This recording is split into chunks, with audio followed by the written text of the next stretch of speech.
സല്ലല്ലാഹു അലൈഹി വസല്ലമ തങ്ങൾ പറഞ്ഞു, ഒരാൾ യാസീൻ ഓതിയാൽ, ഒരാൾ യാസീൻ ഓതുമ്പോൾ എന്തിനാണോ അവൻ ഓതുന്നത് അള്ളാഹു അത് കൊടുക്കുമെന്ന് നബി മുഹമ്മദ് മുസ്തഫ സല്ലല്ലാഹു അലൈഹി വസല്ലമ തങ്ങൾ പറയുകയാണ്.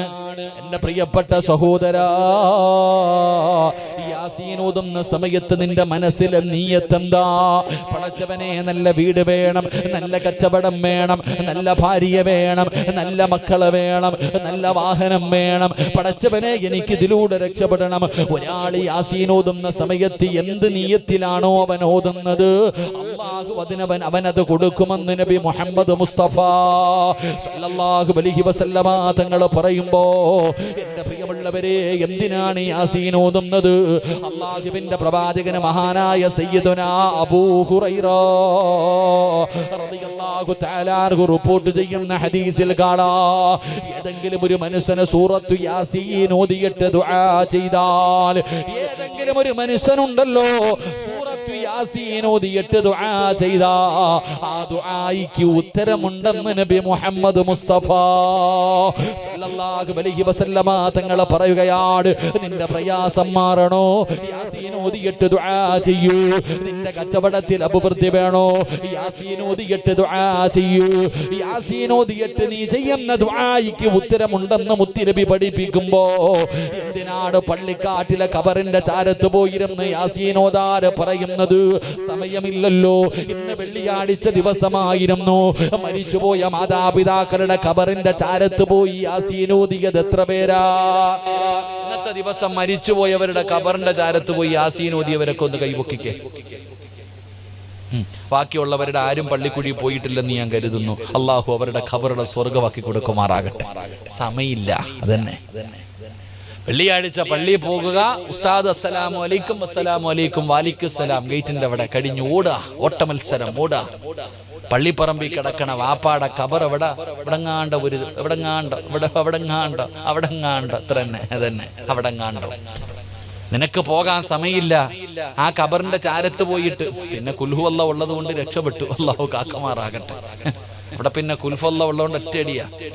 അത് മാത്രം ഓതിയിട്ട് രക്ഷപ്പെടുന്ന മഹാന്മാരെ നമ്മളിൽ പലരും. എന്നാ കേട്ടോ, എടാ, വാപ്പാടെ ഖബറിന്റെ ചാരത്ത് പോയി യാസീൻ ഓതിയാലേ നിന്റെ വാപ്പ 40 ദിവസം രക്ഷപ്പെട്ടു.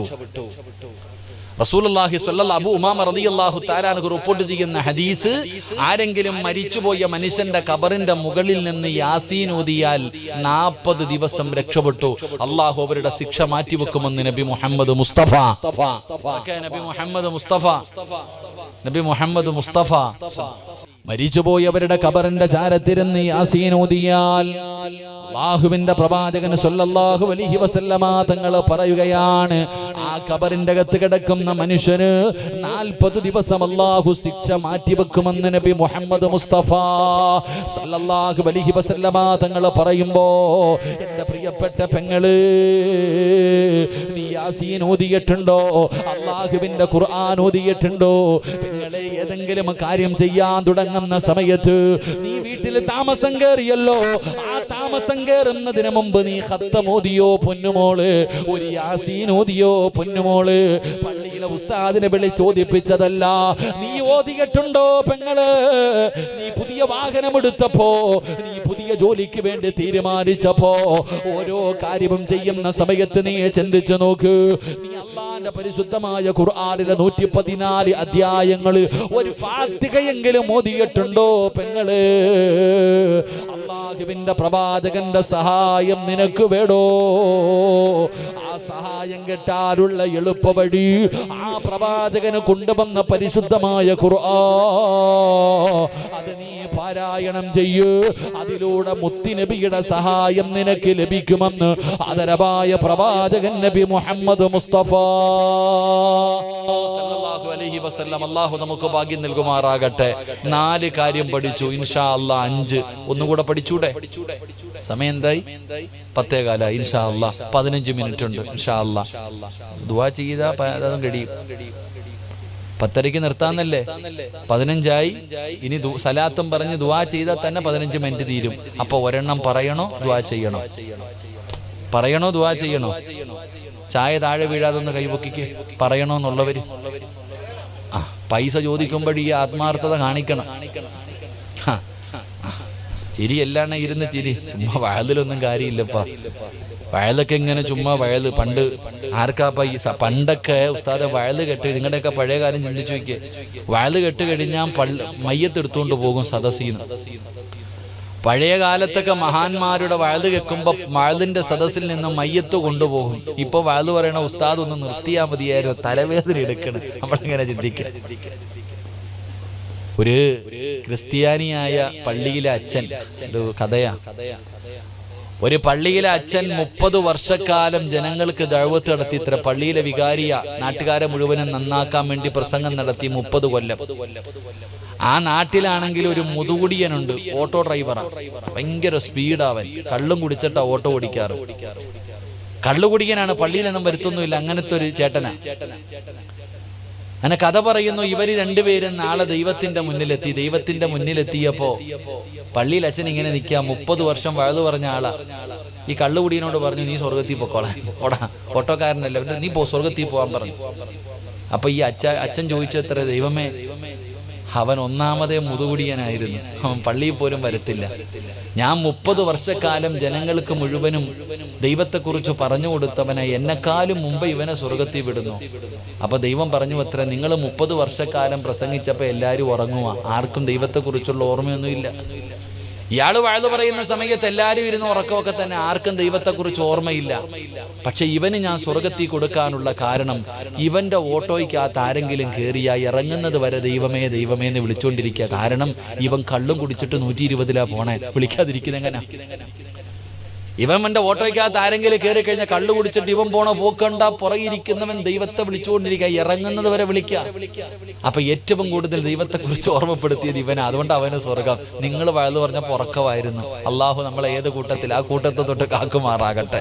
അതുപോലെ വയല്, ഇപ്പത്തെ വയലൊക്കെ അള്ളാഹു വയലം പടച്ചോൻ കാത്തിരക്ഷിക്കുമാറാകട്ടെ, അള്ളാഹ് കാത്തിരക്ഷിക്കുമാറാകട്ടെ. അപ്പൊ 5ാമത്തെ കാര്യം, 2 റക്അത്ത് നിസ്കരിച്ചു, അറിവുള്ളവരോട് മുശാവറ ചെയ്തു, അള്ളാഹുവിന്റെ തൃപ്തി കിട്ടാൻ സദഖ കൊടുത്തു, നബി സല്ലല്ലാഹു അലൈഹി വസല്ലമ തങ്ങളുടെ സഹായം കിട്ടാൻ യാസീൻ ഓതി, ഖുർആൻ ഓതി. ഇനി വേണ്ടത് നിന്റെ വാപ്പാടെയും ഉമ്മാടെയും പൊരുത്തം, മാതാപിതാക്കളുടെ പൊരുത്തം. വീട് വെച്ചപ്പോ ഉമ്മാനോട് ചോദിച്ച എത്ര പേരുണ്ട്? ഒരു പുതിയ വീട് വെച്ചപ്പോ, വണ്ടി എടുത്തപ്പോ വീടിന്റെ മുന്നിൽ വന്നപ്പോഴാ വാപ്പ അറിയണത് പുതിയ കാറെടുത്തെന്ന്. കച്ചവടം തുടങ്ങിക്കഴിഞ്ഞപ്പോഴാ അറിയണത്, മാതാപിതാക്കൾ അറിയുന്നത് തുടങ്ങിയെന്ന്. എന്നാൽ എത്ര പേര് ചോദിച്ചു? വാപ്പയോടും ഉമ്മയോടും പൊരുത്തം ചോദിച്ച എത്ര പേരാണ്? മാതാപിതാക്കളോട് അനുവാദം ചോദിച്ചവരെത്ര പേരാണ്? എന്റെ പ്രിയമുള്ള സഹോദരങ്ങളെ, സഹോദരിമാരെ, പൊന്നുപെങ്ങളെ, മാതാപിതാക്കളുടെ അനുവാദം വേണ്ടേ? അവരുടെ ദുആ നിനക്ക് വേണ്ടേ? എല്ലാം നഷ്ടപ്പെട്ട് കഴിഞ്ഞപ്പോ നിനക്ക് പണമുണ്ടായത് എവിടെ നിന്നാടോ? നിനക്ക് ഈ ആരോഗ്യമുണ്ടായത് എവിടെ നിന്നാട്? ഇതെല്ലാം നിന്റെ മാതാപിതാക്കൾ തന്നതല്ലേ. അവര് പട്ടിണി കിടന്നിട്ടല്ലേടാ നിനക്ക് ഭക്ഷണം തന്നത്. അവരുടെ സമ്പാദ്യത്തിന്റെ മുകളിലല്ലേ നീ തിന്നു കൊഴുത്ത് നടന്നത്. ഈ പണമുണ്ടാകാൻ കാരണം നിന്റെ ഉമ്മയുടെ ദുആയായിരുന്നല്ലോ, നിന്റെ വാപ്പയുടെ പ്രാർത്ഥനയായിരുന്നല്ലോ. പക്ഷേ നിനക്കിന്നൊരു പുതിയ പെണ്ണിനെ കിട്ടിക്കഴിഞ്ഞപ്പോ, ഒരൽപ്പം പുത്തൻ പണം നിന്റെ കയ്യിൽ വന്നു കഴിഞ്ഞപ്പോ, വാപ്പയെ നിനക്ക് വേണ്ട, ഉമ്മയെ നിനക്ക് വേണ്ട. എന്റെ പ്രിയമുള്ള സഹോദരാ,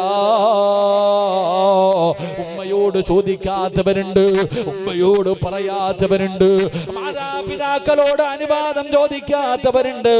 അത് നിസ്സാര തെറ്റാണെന്ന് നീ കരുതരുത്. അല്ലാ, എന്റെ പ്രിയമുള്ളവരെ, ഒറ്റ ഒരു ഉദാഹരണം പറഞ്ഞു തരാ. നിങ്ങളൊക്കെ നിസ്സാരമാണെന്ന് കരുതുന്ന കാര്യമാണ്. അതാ മാതാപിതാക്കൾ സ്ഥാനം ഭാര്യയ്ക്ക് കൊടുക്കുന്നവരുണ്ട്. എല്ലാം ഭാര്യയോട് പറയും, ഉമ്മയോട് പറയാറില്ല, ഉമ്മയോടൊന്നും ചർച്ച ചെയ്യാറില്ല. നീ വീടിന്റെ കിടപ്പറയിൽ നിന്റെ ഭാര്യയുമായി ചർച്ച ചെയ്യുന്നത് ഉമ്മ കേട്ടാലായില്ലെങ്കിലില്ല. എങ്കിൽ എന്റെ പ്രിയമുള്ള സഹോദരങ്ങള്, മഹാനായ നബി മുഹമ്മദ് മുസ്തഫ സല്ലല്ലാഹു സല്ലല്ലാഹു അലൈഹി വസല്ലമ തങ്ങൾ പറഞ്ഞു തരികയാ, ഈ സദസ്സിലിരിക്കുന്ന ഓരോ മക്കളും കേട്ടോ, മാതാപിതാക്കളെ ജീവിച്ചിരിക്കുന്ന ഓരോ മക്കളും കേട്ടോ, അതാ ചായ കുടിച്ചു കൊണ്ടിരിക്കുന്നതിന്റെ ഇടയിൽ നീ മറന്നു പോകരുത്. അല്ലാഹുവിന്റെ പ്രവാചകന്റെ മുന്നിലേക്ക് സ്വഹാബികൾ കടന്നു വന്നിട്ട് പറയുന്നു, നബിയേ യാ റസൂലല്ലാഹ്, അല്ലാഹുവിന്റെ പ്രവാചകരേ, അൽകമയ്ക്ക് ലാ ഇലാഹ ഇല്ലല്ലാഹ് പറയാ കഴിയുന്നില്ല നബിയേ. അൽകമ റളിയല്ലാഹു തആല അൻഹു സകറാത്തിന്റെ അവസ്ഥയിൽ കിടക്കുകയാണ്, മരണത്തോട് മല്ലടിച്ചുകൊണ്ട് കിടക്കുകയാണ്. എല്ലാവരും അടുത്ത് ചെന്ന് നിന്നിട്ട് അൽകമയോട് പറഞ്ഞു കൊടുക്കുന്നു, ലാ ഇലാഹ ഇല്ലല്ലാഹ് മുഹമ്മദുർ റസൂലുള്ളാഹ് കലിമ പറഞ്ഞു കൊടുക്കുകയാ. അൽകമയുടെ നാക്ക് പൊങ്ങുന്നില്ല, അൽകമയ്ക്ക് പറയാ കഴിയുന്നില്ല. സ്വഹാബികളെ മുത്തുനബിയുടെ ചാരത്ത് വന്ന് പറയുമ്പോ പ്രവാചകൻ ചോദിച്ച ചോദ്യം എന്തെന്നറിയുമോ? സഹാബാ, അൽകമ 5 നേരവും നമസ്കരിക്കുമോ? സഹാബാ, നാക്ക് പൊങ്ങുന്നില്ല എന്ന് പറഞ്ഞപ്പോ ഒന്നാമത്തെ ചോദ്യം എന്തെന്നറിയുമോ? അൽകമ 5 നേരം നിസ്കരിക്കുമോ? സഹാബാ, യാ റസൂലല്ലാഹ്, അല്ലാഹുവിന്റെ നബിയേ, അൽകമ 5 നേരവും നിസ്കരിക്കുന്ന സഹാബിയാ. ഒന്നാമത്തെ ചോദ്യം, മരിക്കുന്ന സമയത്ത് ലാ ഇലാഹ ഇല്ലല്ലാഹ് പറയാൻ നാവ് പൊങ്ങുന്നില്ല എന്ന് പറഞ്ഞപ്പോ മുത്തുനബി ചോദിച്ച ഒന്നാമത്തെ ചോദ്യം, 5 നേരം നിസ്കരിക്കുമോ? നിസ്കരിക്കും നബിയെ. 2, ഉമ്മയുമായിട്ടെങ്ങനെയാ? ഉമ്മയുമായിട്ടെങ്ങനെയാ? സഹാബികൾ പറഞ്ഞു, നബിയെ, അൽകമയ്ക്ക് ഉമ്മാനെ വല്ലാത്ത സ്നേഹവാ, ഉമ്മയോട് വല്ലാത്ത സ്നേഹം, ഉമ്മാനെ പൊന്നുപോലെ നോക്കാറുണ്ട്. പക്ഷേ ഉമ്മയ്ക്കൊരു പരാതിയുണ്ട് നബിയെ. ഉമ്മയ്ക്ക് ആകെ ഒരേ ഒരു പരാതിയേ ഉള്ളൂ. റസൂലുള്ളാഹി സ്വല്ലല്ലാഹി അലൈഹി വസല്ലം തങ്ങൾ വിളിച്ചുകൊണ്ട് വരാൻ പറഞ്ഞു. ഉമ്മ പറഞ്ഞ പരാതി എന്തെന്നറിയോ? നബിയേ, അൽകമ എന്തുണ്ടെങ്കിലും ആദ്യം ഭാര്യ എടുത്ത് പറയും, പിന്നെ എന്നോട് പറയാറുള്ളൂ. അൽകമ റളിയല്ലാഹു തആല അൻഹു എന്ത് കാര്യമുണ്ടെങ്കിലും ആദ്യം പറയുന്നത് ഭാര്യയോട്, അത് കഴിഞ്ഞിട്ട് വന്ന് ഉമ്മാനോട് പറയും. ഇത്രേ പ്രശ്നമുള്ളൂ. നബി സല്ലല്ലാഹു അലൈഹി വസല്ലമ തങ്ങൾ ഉമ്മാനെ വിളിച്ചു. എന്തേ ഉമ്മ? അൽകമയെ കുറിച്ച്. നബിയേ, ഓൻ എനിക്ക് വലിയ ഇഷ്ടമായിരുന്നു, ഞാനവനെ പൊന്നുപോലെ നോക്കിയതാ നബിയെ. പക്ഷെ പെണ്ണ് കെട്ടിക്കഴിഞ്ഞപ്പോ എന്നെക്കാളും സ്നേഹം അവനവന്റെ ഭാര്യയോടാ.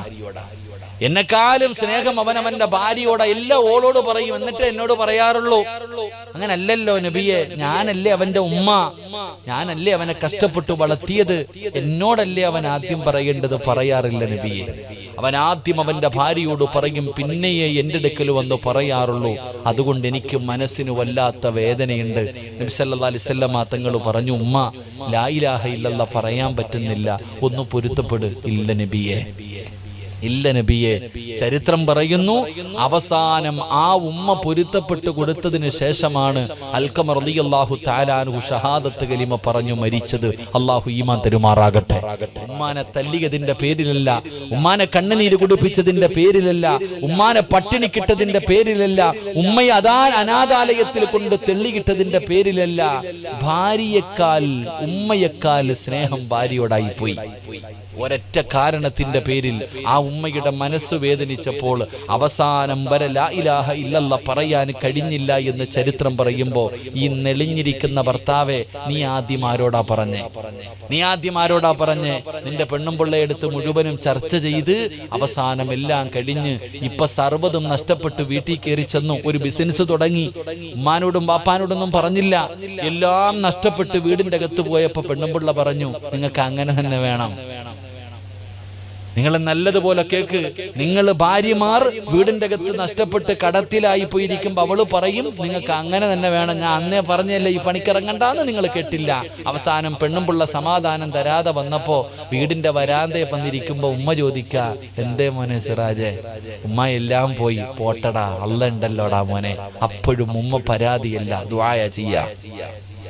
സർവ്വതും നഷ്ടപ്പെട്ടു പോയാലും നമ്മുടെ ഉമ്മ നമ്മളെ വിളിച്ച് അടുത്തിരുത്തിയിട്ട് നമ്മളെ സമാധാനിപ്പിക്കുകയാ. അള്ളാഹു ദീർഘായുസ്സ് കൊടുക്കുമാറാകട്ടെ. എന്റെ പ്രിയമുള്ളവരെ, നല്ല മക്കൾ അങ്ങനെ. എന്റെ പ്രിയപ്പെട്ട സഹോദരങ്ങളെ, കച്ചവടത്തിന് പോകുമ്പോ ഉമ്മാന്റെ അടുക്ക പോകും. എന്റെ എനിക്കറിയുന്ന എത്രയോ സഹോദരങ്ങളുണ്ട്. വൈകുന്നേരം കടയടച്ചിട്ട് വന്നാൽ താക്കോല് കൊണ്ടുപോയി ഉമ്മയുടെ തലമാട്ടിൽ വെക്കും. രോഗിയാണെങ്കിലും എഴുന്നേക്കാൻ വയ്യാത്ത ഉമ്മയാണെങ്കിലും കടയുടെ താക്കോല് കൊണ്ടുപോയിട്ട് ഉമ്മാടെ തലകണിക്കടിയിൽ വെക്കും. രാവിലെ എഴുന്നേറ്റിട്ട് അൽഹംദുലില്ലാഹ് ഒരുങ്ങി വന്നിട്ട് ഉമ്മാടെ നെറ്റിത്തടത്തിൽ ഉമ്മ കൊടുത്ത് ആ താക്കോൽ എടുത്തുകൊണ്ട് പോകുന്ന എത്രയോ മക്കൾ. അവരൊക്കെ ഇന്നും കോടീശ്വരന്മാരാ. നിനക്കൊന്നും അവന്റെയൊക്കെ സമ്പത്ത് അളക്കാൻ പോലും അവർക്ക് പോലും അറിയില്ല എത്ര കോടിയുണ്ടെന്ന്. എന്തുകൊണ്ട്? അവർ ഈ കോടിപതികളാകാനുള്ള കാരണം അവരുടെ ഉമ്മാന്റെ ദുആ. നിനക്കൊരു പെട്ടിക്കടയാവുള്ളേ, നീ പെണ്ണും പിള്ളയുടെ തലകണിക്കടിയിലാ വെക്കുന്നത്. എങ്ങനെ നീ രക്ഷപ്പെടും? പിന്നെ ഞാൻ നിന്നെ കുറ്റപ്പെടുത്തിയതല്ല, നിങ്ങൾ ആരെയും കുറ്റപ്പെടുത്തിയതല്ല. നീയും അങ്ങനെ തന്നെ. നിനക്കൊരു നല്ല ജീവിതം ഉണ്ടാക്കി തന്ന നിന്റെ ഉമ്മാനെ വിളിച്ചിട്ട് സുഖമാണോ എന്ന് ചോദിക്കാത്ത എത്രയോ പെണ്ണുങ്ങളുണ്ട്. ഒരു പണക്കാരനായി കെട്ടിയവനെ കിട്ടിയപ്പോ പെറ്റ തള്ളയൊക്കെ പോയി. പാപ്പായി ഉമ്മായൊക്കെ എവിടെ കിടക്കണെന്ന് പോലും നിനക്കറിയത്തില്ല. നിനക്കിപ്പം AC റൂമിനകത്ത് കിടന്നാലേ ഉറക്കം വരൂ. ആ പാവങ്ങളെ നിനക്ക് ചിന്തയില്ലല്ലോ. വിളിച്ചിട്ട് സുഖമാണോ എന്ന് ചോദിക്കാത്ത എത്രയോ മക്കൾ. എങ്ങനെ അള്ളാഹ് നിന്നെ രക്ഷപ്പെടുത്തും? എങ്ങനെ അള്ളാഹ് നിനക്കൊരു നല്ല ജീവിതം തരും? നീ പെറ്റ തള്ളയെ മറന്നവളല്ലേ? ജന്മം നൽകിയ പിതാവിനെ വേദനിപ്പിച്ചവളല്ലേ? എത്ര കഷ്ടപ്പെട്ടിട്ടാ നിനക്കൊക്കെ 5ഉം 10ഉം 15ഉം പവൻ സ്വർണം തന്ന് നിന്നെയൊക്കെ കെട്ടിച്ചു വിട്ട നിന്റെ വാപ്പ എത്ര വേദനിച്ചിട്ടുണ്ടാകും ഉമ്മ. നീ മറന്നുപോയി. അള്ളാഹു നിങ്ങൾക്ക് ഈമാൻ നൽകി അനുഗ്രഹിക്കുമാറാകട്ടെ. മരിച്ചുപോയ വാപ്പയ്ക്ക് വേണ്ടി ഒരു ഫാത്തിഹ പോലും ഓതി ദുആ ചെയ്യാൻ നിനക്കിന്ന് സമയമില്ല. നാളെ നിന്റെ മക്കൾ തിരിച്ചു ചെയ്യുന്നൊരു കാലം വരും. നിന്റെ ഉമ്മയും നിന്റെ വാപ്പയും കരഞ്ഞതിന്റെ 100 ഇരട്ടി നീയൊക്കെ നിലവിളിക്കുന്ന ഒരു ദിവസം. എന്നിട്ട് ഈ ലോകത്ത് നിന്ന് പോകൂ, അല്ലാതൊന്നും പോകില്ല. അല്ലാതെ ഒന്നും നിങ്ങൾ പോകണ്ടില്ല. ഒരിക്കലും നിങ്ങൾ കരുതണ്ട. നിങ്ങൾ ചെയ്തതിനുള്ളത് അള്ളാഹു നിങ്ങൾക്ക് തരും. നിങ്ങൾ ആരെങ്കിലും നിങ്ങളുടെ മാതാപിതാക്കളുടെ മനസ്സു വേദനിപ്പിച്ചിട്ടുണ്ടോ? വല്ലാഹി സത്യം, നീ എത്ര വലിയ കുത്തുബുൽ അഖ്താബാണെങ്കിലും താടിയും എവിടെയൊക്കെ തഴമുണ്ടെങ്കിലും നിന്നെ അള്ളാഹു നേരെ ചുവവിടത്തില്ല. ഉപ്പാനെ ഉമ്മാന്റെയും മനസ്സ് നീ വേദനിപ്പിച്ചിട്ടുണ്ടെങ്കിൽ വല്ലാഹി സത്യം, ഈ ദുനിയാവിൽ വെച്ച് കിടന്ന് വിളിച്ചിട്ട് നീ പോകൂ. അള്ളാഹു കാത്തുരക്ഷിക്കുമാറാകട്ടെ. അള്ളാഹ് കാത്തുരക്ഷിക്കുമാറാകട്ടെ. അത് എത്ര തൗബ ചെയ്താലും എത്ര വിളിച്ചാലും, ഇനി എത്ര വലിയ ആലിം ഹാഫിളോ ആലിമോ, ഇനി എത്ര വലിയ വലിയായാലും ചരിത്രങ്ങൾ അതാ സാക്ഷി. ചരിത്രങ്ങൾ നിങ്ങളെടുത്ത് ഉമ്മാന്റെ ഒരു വാക്കുമതി സഹോദര, ഒരൊറ്റ വാക്ക്. ഉമ്മ മനസ്സറിഞ്ഞുകൊണ്ട് പറയുന്ന ഒരൊറ്റ വാക്കുമതി. നിങ്ങൾ ജുറൈജ് എന്ന് പറയുന്ന ഒരു മഹാന്റെ ചരിത്രം നിങ്ങൾ എടുത്ത് വായിച്ചു നോക്ക്. ജുറൈജ് എന്ന് പറയുന്ന ഒരു മഹാന്റെ ചരിത്രം എടുത്ത് വായിച്ചു നോക്ക്. സാധാരണ ആളല്ല ജുറൈജ്. 24 മണിക്കൂറും ഇബാദത്ത് ചെയ്യുന്ന ചെറുപ്പക്കാരൻ. ഉമ്മാടെ കൂടെ വീട്ടിൽ നിന്നാൽ ഇബാദത്തിന് തടസ്സമാകുമെന്ന് കരുതിയിട്ട് കല്യാണം കഴിച്ചിട്ടില്ല. ഉമ്മാടെ അടുക്കൽ നിന്ന് ഒറ്റയ്ക്ക് വന്ന് റൂം കെട്ടിയിട്ട് റൂമിന്റെ അകത്ത് നിന്ന് നിസ്കാരവാ ജുറൈജ്. അപ്പൊ ഉമ്മായിക്ക് തോന്നി മകനെ ഒന്ന് കാണണം. ഉമ്മ ജുറൈജിന്റെ വീടിന്റെ മുന്നിൽ പോയി നിന്നിട്ട് വിളിച്ചു, മോനെ ജുറൈജ്. ജുറൈജ് റളിയല്ലാഹു തആല അൻഹു നമസ്കാരത്തിലാ. ജുറൈജ് നമസ്കരിച്ചു കൊണ്ടിരിക്കുമ്പോഴാണ് ഉമ്മ പുറത്തു പോയി നിന്നിട്ട് വിളിക്കണു, ജുറൈജ്, ഉമ്മാടെ വില അറിയോടാ ചങ്ങായി നിനക്ക്? ഉമ്മാടെ വില നിനക്കറിയുമോ? നീ നിസ്കരിച്ചു കൊണ്ടിരിക്കുന്ന സമയത്ത്, നീ സുന്നത്ത് നമസ്കരിച്ചു കൊണ്ടിരിക്കുകയാ.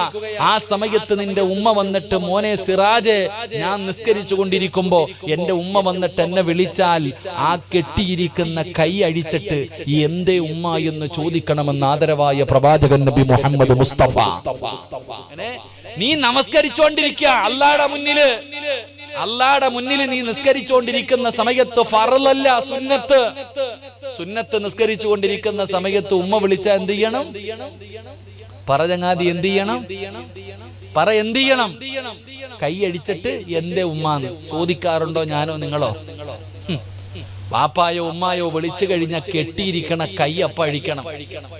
അപ്പ ചോദിക്കണ എന്തേ ഉമ്മാന്ന്. ഇതാണ് നിന്റെ ദീൻ പഠിപ്പിക്കുന്നത്. അതാ നിന്റെ ഉമ്മ, അതാ നിന്റെ വാപ്പ. വാപ്പയും ഉമ്മയും വിളിച്ച അപ്പം കൈയഴിക്കണം. ഇവിടെ കൈ പോയിട്ട് ഉമ്മയുടെ തലയ്ക്കടിച്ചില്ലെങ്കിൽ കൊള്ളാം. അള്ളാഹു കാത്തുരക്ഷിക്കുമാറാകട്ടെ. എന്തേ കിളവി കടന്ന് വിളിക്കണേന്ന് ചോദിക്കും. നമ്മുടെ വാപ്പായും ഉമ്മായ കടന്ന് വിളിച്ചാ ചോദിക്കും, എന്താ ഇവിടെ ആരെങ്കിലും ചാകാൻ കിടക്കുന്നു, അങ്ങനെ കടന്ന് വിളിക്കണെന്താന്ന്. നാളെ നിന്റെ മക്കളും അതുപോലെ തന്നെ ചോദിക്കും. അള്ളാഹു കാത്തുരക്ഷിക്കുമാറാകട്ടെ, അള്ളാഹ് കാത്തുരക്ഷിക്കുമാറാകട്ടെ. ജുറൈജ റളിയല്ലാഹു തആല അൻഹു വിചാരിച്ചു, അള്ളാഹ് ഞാൻ നിസ്കരിക്കല്ലേ, നിസ്കാരം കഴിഞ്ഞിട്ട് എന്തേന്ന് ചോദിക്കാം. പോയി ഉമ്മ ഇറങ്ങി ഒറ്റ പോക്ക്.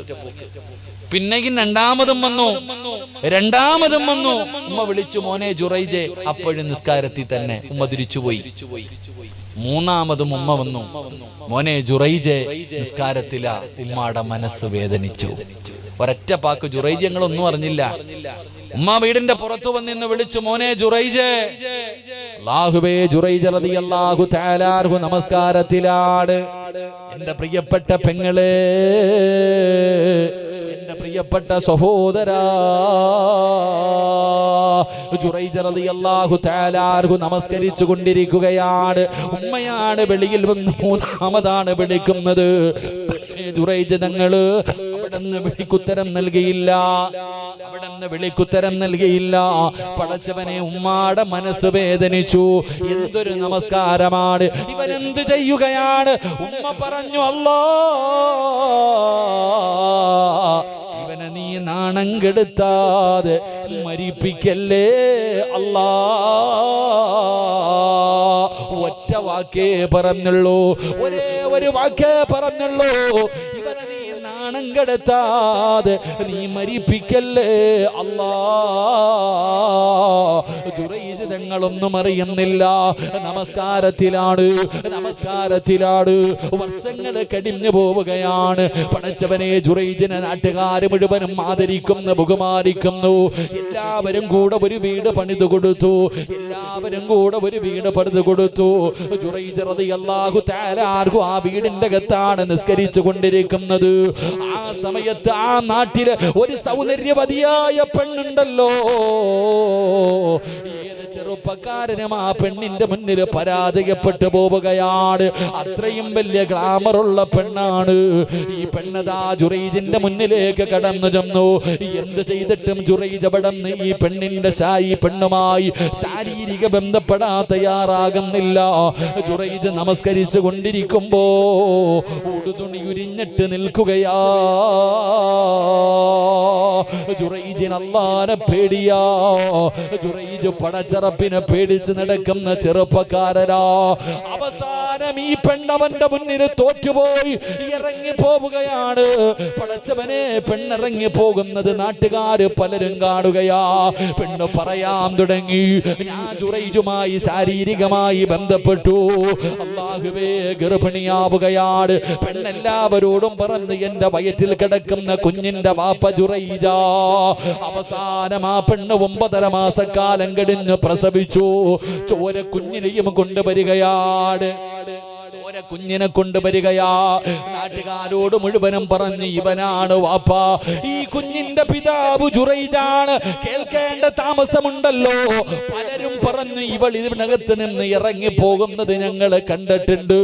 അല്ലാഹുവേ, പിന്നെ പറയേണ്ടതില്ലല്ലോ. നാട്ടുകാര് തന്നെ വീട് മുഴുവനും തല്ലിപ്പൊളിക്കുകയാണ്. ജുറൈജിനെ പിടിച്ച് തല്ലുകയാണ്. നീ കള്ളനാണെന്ന് പറഞ്ഞ് കളിയാക്കുകയാ. നാട്ടുകാരുടെ മുന്നിൽ വ്യഭിചാരിയായി, നാട്ടുകാരുടെ മുന്നിൽ പെണ്ണുപിടിയനായി. ഉമ്മാടെ ദുആയല്ലേ, ഉമ്മ പറഞ്ഞ വാക്കല്ലേ.